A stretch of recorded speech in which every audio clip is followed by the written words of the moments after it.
Hamas اسرائیل جنگ میں جہاں اسرائیل کو حماس کے ہاتھوں بھرپور مزاحمت کا سامنا ہے، وہیں اسرائیل کے حامی بھی اب اسرائیل کے خلاف آوازیں اٹھانے لگے ہیں۔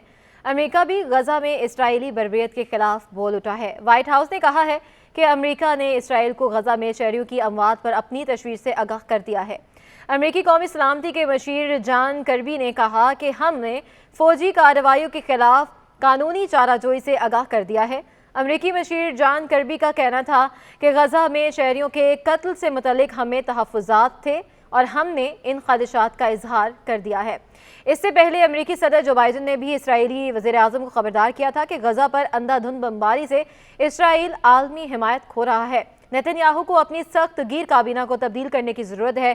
امریکی صدر کا کہنا تھا کہ موجودہ اسرائیلی حکومت اسرائیل کی تاریخ کی سب سے قدامت پرست حکومت ہے۔ یہ حکومت اسرائیل کے لیے مشکلات پیدا کر رہی ہے۔ جو بائیڈن کا کہنا تھا کہ نیتن یاہو کو سمجھنا ہوگا کہ عالمی دباؤ کے بعد مستقبل میں فلسطینی ریاست کے قیام سے انکار نہیں کر سکتے کیونکہ یہ بہت مشکل ہوگا۔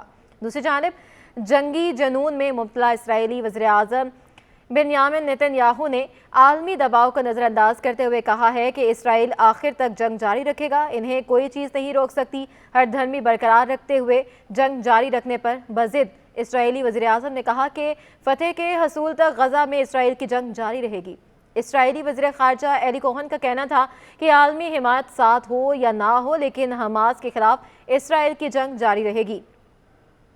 اس مرحلے پر جنگ بندی ایک بہت بڑی غلطی ہوگی۔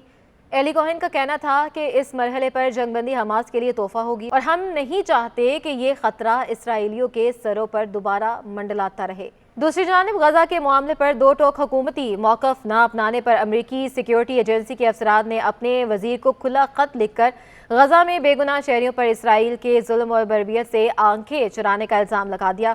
برطانوی نشریاتی ادارے کے مطابق امریکی ہوم لینڈ سیکیورٹی کی بلاسٹ ایجنسی کے 100 سے زائد افسران نے کھلا خط لکھ کر ادارے کے فلسطینیوں سے متعلق رویے کی شدید مذمت کی۔ امریکی وزیر داخلہ کے نام خط میں افسران نے ادارتی میسیجنگ میں غزہ میں 18,000 سے زائد فلسطینیوں کی شہادت پر سپورٹ، تسلیم یا افسوس جیسے الفاظ استعمال نہ کرنے پر مایوسی کا اظہار کیا۔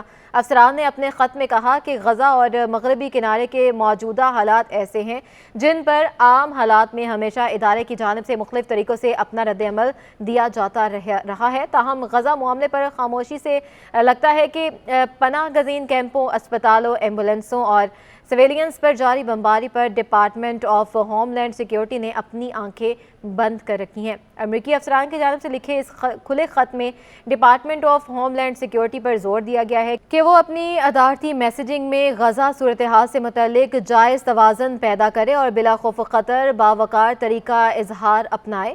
عرب میڈیا کے مطابق افسران کا حالیہ کھلا خط امریکی صدر جو بائیڈن کی فلسطین کے معاملے میں اسرائیل کی یک طرفہ حمایت کی پالیسی کے خلاف ان کی اپنی انتظامیہ کے اندر موجود دراڑ کی طرف اشارہ کرتا ہے۔ اس سے قبل گزشتہ مہینے 40 سرکاری ایجنسیوں کے 500 سے زائد عہدیداران نے جو بائیڈن کو کھلا خط لکھ کر غزہ میں فوری جنگ بندی کا مطالبہ کیا تھا۔ ایک اور خط میں امریکی agency for international development USAID کے 1000 سے زائد عہدیداروں نے بھی یہی مطالبہ دہرایا تھا۔